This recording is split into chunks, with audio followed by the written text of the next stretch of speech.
1층 꽃가게 사장님 맞으시죠? 건물 관리인입니다. 잠시 말씀 좀 나눌 수 있을까요? 네? 무슨 일로? 이번 달 관리비는 벌써 입금해드렸을 텐데. 아니요, 관리비 문제가 아니라 꽃가게에 자주 왔다 갔다 하시는 할머님이 한 분 계시죠? 할머니요? 손님 중에 말씀하시는 건가요? 아, 손님은 아닌 것 같고 오늘 아침에도 왔다 가셨다는데. 저희 시어머님이요? 네, 자주 가게에 오시기는 하는데 저희 어머님이 무슨 실수라도 했나요? 오늘 아침 10시에 우리 건물 시설 관리하는 분에게 할머님께서 간식을 먹으라고 가져다 주셨나 봐요.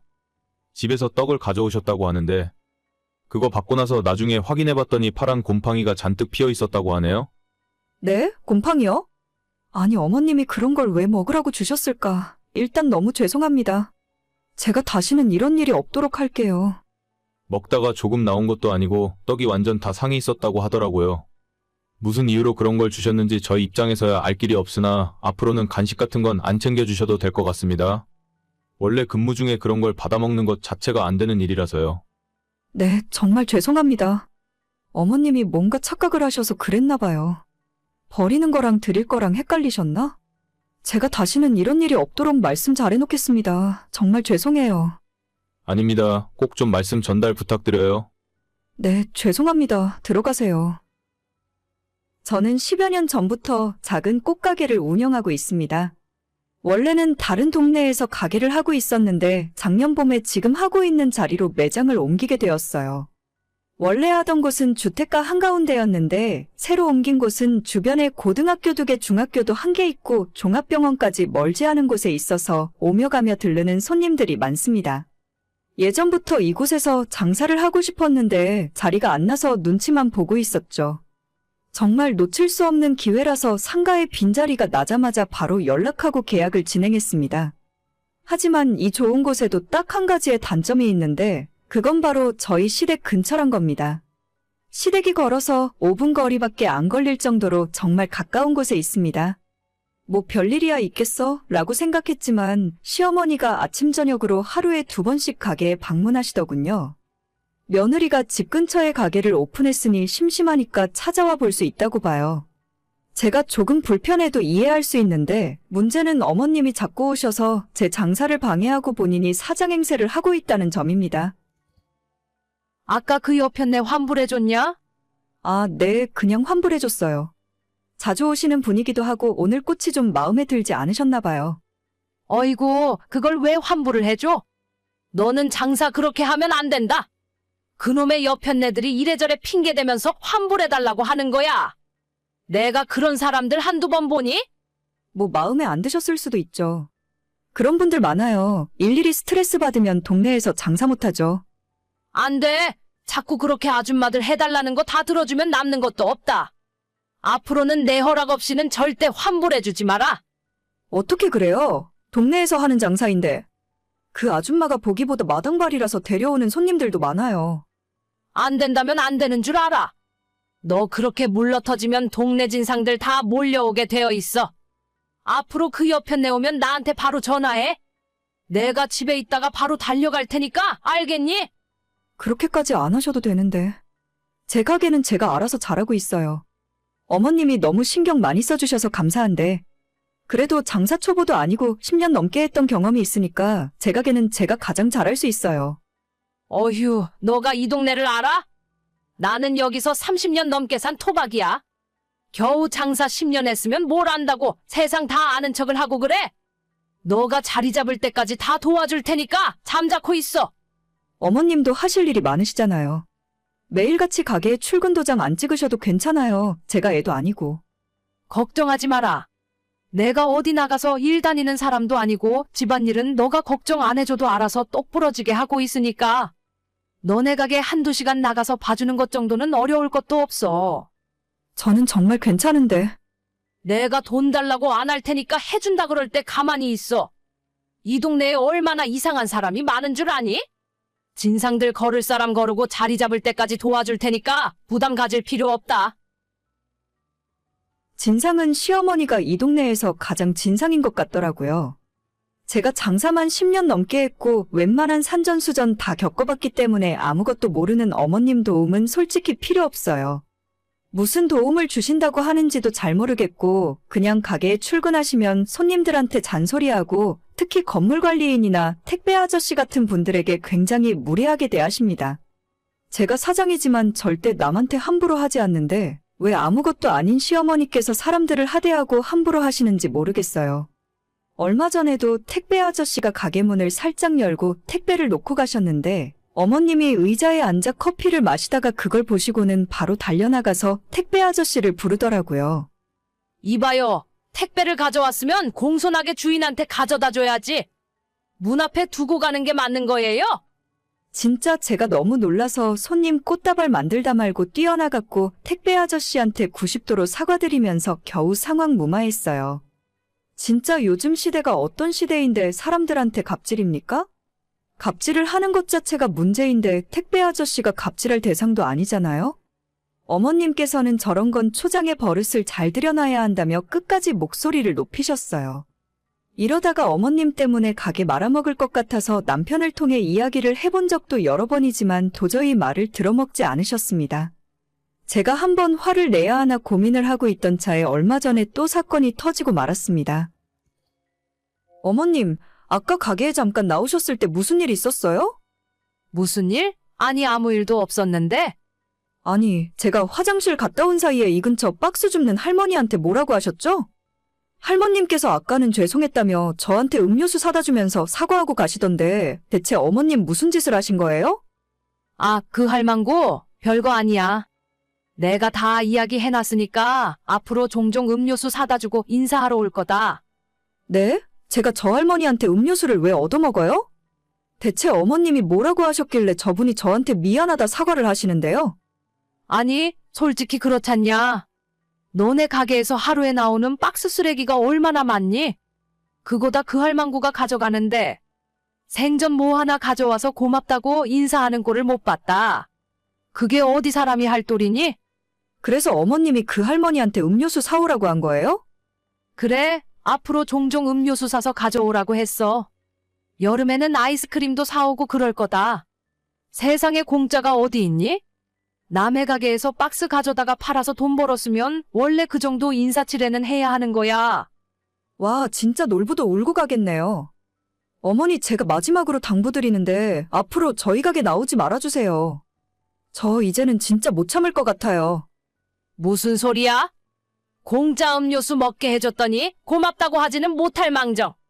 어머님, 저거 박스 가져가봤자 저 할머니가 하루에 얼마 버시는지 아세요? 그걸 그렇게 받아먹어야 속이 시원하시겠어요? 저 진짜 어머님 창피해서 얼굴을 못 들고 다녀요. 손님들이 다들 어머님 부담스러워서 못 오겠다고 어머님 안 계실 시간이 언제냐고 물어봐요. 어이구, 지들이 뭔가 캥기는 게 있으니까 그러지. 떳떳하면 나를 무서워할 일이 뭐가 있어? 똥이 무서워서 피해요. 더러워서 피하는 거지. 어머님 진짜 마지막 경고 드리는데 저희 가게 다시는 나오지 말아주세요. 남편한테도 이야기했고 이젠 더 이상 말로 안 해요. 야, 나도 안 가. 내가 그렇게 한가한 사람인 줄 알아? 장사라고 개뿔도 모르길래 알려주려고 나갔더니 은혜도 모르고 있네. 은혜고 뭐고 앞으로 한 번만 더 가게 나와서 사람들 괴롭히시면 어머님이랑 인연 끊고 평생 안 보고 살 테니까 그렇게 아세요. 그래도 시어머니라고 참고 있었는데 정말 세상에 이런 인간 말종이 또 있을까 싶었습니다. 사장은 전데 왜 시어머니가 오만 사람들에게 갑질을 하는 건지. 남편도 자기 엄마가 그런 성격인 줄 몰랐다며 놀랐고 저 역시도 시모의 본성을 알게 된 것 같아서 마음이 싱숭생숭하네요. 한바탕 싸우고 나니 어머님이 다시 가게로 출근하는 일은 없어졌습니다. 요즘 세상이 어떤 세상인데 남한테 그렇게 함부로 하는지 모르겠어요. 건물관리인 분들과도 오해 다 풀고 원만히 지내고 있고 택배 아저씨와 박스 줍는 할머니한테도 우리 어머님이 했던 실수를 정식으로 사과했습니다. 동환이한테 이야기는 들었다. 갑자기 이게 무슨 일이래니? 사돈댁 그 건강하시던 분이 어떻게 된 거야? 저도 잘 모르겠어요. 지병이 있던 것도 아닌데 지난달에 동네 아주머니들이랑 부산 여행까지 잘 다녀오셨는데도 이게 무슨 일인지. 아무튼 지금 병원 내려가는 중이라서 제가 엄마 상태 보고 다시 연락드릴게요. 병원이 없어서 지금 정신이 하나도 없네요. 그래, 별일 아닐 거야. 딸 얼굴 보면 금방 좋아지시겠지? 너도 괜히 이상한 생각하지 말고 마음 단단히 먹고, 알았지? 네, 어머님. 나중에 다시 연락드릴게요. 건강하시던 저희 친정엄마가 갑자기 쓰러졌다는 소식을 듣고 정말 정신없이 친정으로 달려 내려갔어요. 손이 너무 덜덜 떨려서 운전대를 잡지도 못했고 남편이 대신 운전해주는 차 조수석에 앉아서 우리 엄마가 무사하기만을 기도하고 있었죠. 3년 전에 아빠 먼저 돌아가시고 한동안 많이 힘들어 하셨는데 그래도 올해 들어서는 조금 괜찮아지셨는지 웃는 것도 많이 늘어나셨고 원래 예전부터 좋아하시던 등산도 주말마다 다니시는 것 같더라고요. 제가 집안에서 외동딸이지만 먼 곳으로 시집와서 따로 살고 있었기 때문에 엄마가 혼자 된 이후로는 자꾸 마음이 쓰였고 자주 찾아뵙지 못해서 죄송한 마음이었습니다. 지난달 동네 친구분들이랑 부산 여행 간다고 해서 용돈도 많이 드렸고 재미있게 잘 놀다가 오셨는데 갑자기 쓰러졌다는 연락을 받으니 이게 무슨 일인가 싶더라고요. 혈압이 좀 있으셔서 예전부터 약을 드시긴 했지만 그래도 아직 엄마 나이가 70대 초반이라서 괜찮을 거라 생각했습니다. 하루 2시간 걸리는 병원으로 내려가면서 얼마나 빌고 또 빌었는지 몰라요. 병원에 도착했을 때는 이미 중환자실에 계셨고 급하게 무슨 수술을 해야 한다더라고요. 정신없이 동의서에 사인하고 수술을 했지만 중환자실에서 이틀 후에 돌아가셨어요. 아이고, 그 건강하시던 분이 병원에서는 뭐라고 하니? 급성 심근경색이었대요. 원래 혈압이 있긴 했는데 저는 정말 수술하면 괜찮아지실 줄 알았어요. 그래, 일단 너는 네 정신이나 단단히 챙기고 있어라. 너희 친척들한테도 전화해서 말씀드리고 내가 이딴 네 시아버지 집에 오는 대로 준비해서 내려가마. 네, 어머님. 그나저나 밥은 먹었고? 앞으로 네가 제일 고생해야 하는데 밥 먹고 정신 똑바로 차리고 있어. 네, 알겠어요. 뭐 잘 모르는 거 있으면 동환이한테 물어보고. 걔가 예전에 작은 아버지네 장례 치를 때도 다 경험해봤기 때문에 일이 어떻게 돌아가는지 잘 알고 있을 거다. 너는 정신 없을 테니까 동환이한테 다 맡기고 좀 쉬고 있어. 네, 안 그래도 남편이 다 알아서 해주고 있어요. 그래, 그럼 이따 내려갈 테니까 그때까지 정신 좀 차리고 있어라. 아빠에 이어서 갑자기 엄마까지 돌아가시고 진짜 하늘이 무너지는 기분이 어떤 건지 잘 알게 되더라고요. 아빠 장례식 때는 울다가 지쳐서 실신할 정도였는데 막상 엄마가 돌아가시고 나니 눈물도 잘 안 나오고 정말 제정신을 차리고 있을 수 없었습니다. 너무나도 슬프긴 한데 한번 울기 시작하면 완전 무너져 버릴 것만 같아서 조문 오시는 손님들한테 말도 한마디 더 하고 친구들한테 밝은 모습도 보이면서 잘 버티고 있었죠. 물론 마지막 발인할 때는 정말 기절하기 직전까지 울었지만 그래도 제가 끝까지 정신 똑바로 차리고 있던 덕분에 엄마의 장례식까지 잘 마무리할 수 있었습니다. 나중에 주변에서 독하다 아니면 대단하다는 말이 들리기도 했지만 그런 건 신경 쓰지 않았어요. 아빠 돌아가셨을 때는 엄마가 있었지만 엄마 돌아가셨을 때는 저까지 쓰러져 버리면 안 될 것 같아서 끝까지 참았던 거니까요. 집에 돌아와서 회사에서 줬던 휴가도 다 쓰고 바로 정상적으로 출근하며 지내고 있었습니다. 속으로는 너무 슬프고 순간순간 미칠 것 같았지만 애써 참으며 태어난 척하고 있었죠. 너는 정말 독하고 대단하다. 어떻게 발이 나는 날까지 눈물 한 방울 안 흘리고 참고 있을 수가 있니? 저도 안 보이는 곳에서 혼자 울었어요. 다들 너무 걱정해 주셔서 괜히 그 앞에서 눈물 보이기 민망하더라고요. 그랬니? 나는 너가 정말 바늘로 찔러도 피 한 방울 안 나오는 사람인 줄 알았어. 아무튼 이제 다 끝났으니 하는 이야기지만 평소 앓던 지병 같은 것도 없다가 그렇게 가시는 것도 일종의 복이라고 생각해라. 길게 아프고 병치레 하면 산 사람도 고통이고 가족들도 너무 힘든 거야. 네, 무슨 말씀이신지 알아요. 그래, 너는 똑똑한 애니까 내가 하는 말이 어떤 의미인지 알아들을 거다. 아무튼 이제 산 사람은 또 열심히 살아야지. 너희 어머니 혼자 사시던 집이나 주변 정리는 다 끝난 거야? 아직 그대로 있어요. 도저히 건드릴 수가 없어서 그냥 두고 있는데 시간을 두고 천천히 정리하려고요. 뭐 지금 당장은 쉽지는 않겠지. 그런데 뭐 하나만 물어보자. 내 말에 오해는 하지 말고 사돈댁 혼자 사시던 집이 전세니? 아니면 자가였니? 10년째 자가로 살고 계셨죠. 그래? 그 동네 집값이 꽤 비싸던데 대출은 남아있고. 아직 그런 것까지는 자세히 모르겠어요. 이제 곧 내려가서 한번 확인해 보려고요. 그런데 갑자기 그건 왜 물어보시는 거죠? 아니야. 그냥 내가 궁금해서 그러지. 아직 정신 없을 텐데 너한테 이런 거 물어봐서 미안하다. 아무튼 호상이라고 생각해. 시모는 뜬금없이 연락해서 이상한 소리를 제게 하더라고요. 아직 엄마가 돌아가신 충격에서 벗어나지도 못했는데 호상이라느니 살던 집이 어쩌고 저쩌고 대체 저런 소리를 왜 하는 건가 싶었어요. 제가 올해로 결혼 6년 차인데 지금까지 시모와 그리 살갑게 지내진 않았습니다. 평소에 연락도 거의 하지 않았고 어머님도 저한테 할 말이 있으면 남편 통해서 하시던 분이었죠. 그런데 이번에 친정엄마 돌아가셨을 때 남편은 물론 시댁 사람들이 일찍 찾아와서 빈소를 지켜주니 정말 고맙더라고요. 평소엔 무뚝뚝하던 시아버님도 제게 많이 위로를 해주셨고 시어머님도 장례식장에 오는 손님들을 저와 함께 맞이해주고 뒷정리까지 맡아서 해주셨죠. 정말 너무 고마웠고 이게 가족들의 정인가 싶어서 살짝 감동했는데 나중에 이런 연락을 하시니까 조금 어이없고 황당했어요. 그래도 크게 신경 안 쓰고 있었는데 불과 며칠 전에 또다시 연락이 오면서 시모의 시커먼 속내가 모두 드러나고 말았습니다. 지난주에 친정 내려갔다 왔다고 하더니 이제 너희 어머니 유산 정리는 다 끝난 거야? 뭐 어느 정도는 다 끝난 것 같아요. 그래? 잘 됐다. 사돈댁이 혼자 사시던 집이 대출도 하나 없는 자가였다면서? 그 집이 38평이었니? 그 동네 요즘 시세가 7억도 넘더라. 저는 그런 건 잘 모르겠어요. 그 집 팔 거야? 아니면 전세라도 줄 거야? 어차피 너희가 그 동네 가서 살 거 아니잖아.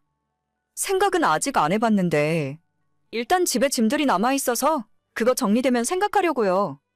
팔지 마. 내가 알아봤는데 더 오르면 올랐지 떨어질 동네가 아니더라. 그냥 전세 줘. 전세 주고 그 전세금으로 너희들도 이번 기회에 전세 끝내고 집장만 하고, 네, 생각해볼게요. 그리고 혹시나 돈 남으면 나한테 1억만 빌려줄 수 있어? 우리가 이번에 상가를 하나 살까 하는데 현금이 좀 부족해서 말이야. 너한테 이자까지 톡톡히 쳐서 갚을게. 돈이요? 어머님, 듣자 하니 진짜 너무 하시는 것 같아요. 지금까지는 가만히 참고 있었는데 저희 엄마 집은 제가 알아서 할게요. 전세를 놓던 팔아먹던 들어가서 살던 제가 알아서 할 테니까 신경 쓰지 마세요. 호상이니 뭐니 그런 소리 듣고 싶지도 않고 제가 어머님한테 돈 빌려드릴 일 없으니까 이런 문제로 연락하지 않았으면 좋겠어요. 아니, 내가 호상을 호상이라 하지 뭐라고 하니? 악담을 한 것도 아니고 좋게 이야기한 건데. 그리고 내가 너한테 공짜로 돈을 달라고 했냐? 빌려주면 갚는다는데 뭐가 문제야? 너는 형제도 없이 그 많은 유산 받아서 너 혼자 다 쓸 거야? 장례식 때 내가 니를 얼마나 도와줬는데. 결국엔 이 소리 하시려고 그러셨나요? 어쩐지 지금까지 저한테 관심도 없던 어머님이 너무 잘해주신다 싶었어요. 그때 와서 3일 동안 일하셨던 거 일당 쳐서 보내드릴 테니까 계좌번호 남겨주세요. 그러면 계산 끝이니까 앞으로 저한테 돈 이야기 할 생각 하지도 마셨으면 좋겠네요. 너 진짜 가족끼리 1억이냐? 가족은 무슨 놈의 가족입니까? 진짜 저런 사람들한테 순간적으로나마 좋은 마음이 들었던 제가 바보 같네요.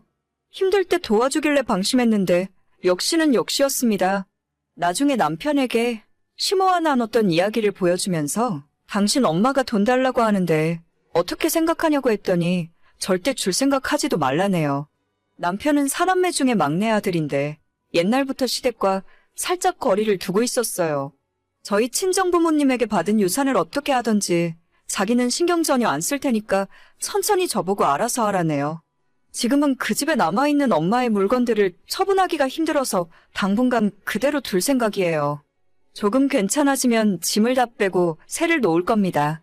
시모 말대로 저희가 결혼하고 지금까지 집 없이 전세로 살고 있기 때문에 그 돈을 저희 집 사는데 보탤지 어떻게 해야 할지 남편이랑 차차 상의하려고요.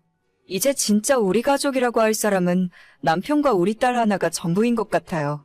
이번에 친정엄마 장례식 도와주는 걸 보면서 아무리 사이 안 좋던 시부모라도 역시 가족은 가족이구나 싶었었는데 그 마음이 완전 틀렸습니다. 다른 사람들 전혀 신경 안 쓰고 우리 세 식구만 생각할 거예요. 하다 시부모가 사돈 집 유산까지 노릴 줄은 꿈에도 몰랐네요. 오늘의 사연은 여기까지입니다. 구독과 좋아요, 알림 설정은 많은 힘이 됩니다. 다들 행복하시고 좋은 하루 되세요.